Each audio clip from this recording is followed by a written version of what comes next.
Et d'après ça m'apprend, c'est que question politique là a fait avancer. Élection, Jovenel pas fait élection. Gouvernement de transition fait pour lui structurer et renforcer.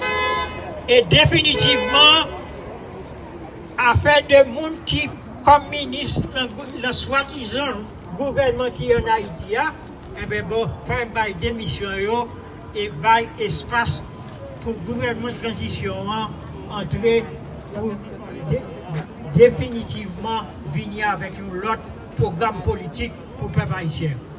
Mais moi-même personnellement, affaire de l'ambassade américaine en Haïti, affaire de ministère, mini-juste, mini-ceci, mini-cela, dans les l'ONU, cap prend place, peuple haïtien pour diriger le pays, yo must go. Yo pas fait pour là encore. Donc définitivement pour nous reprendre le pays.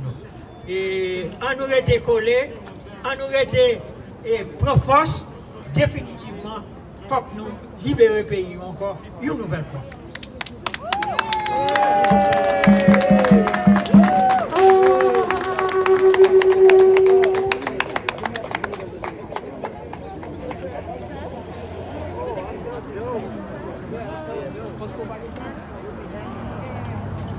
We're going to call on our brother Brian from Mexicanos Unidos to say a few words. Give him a hand.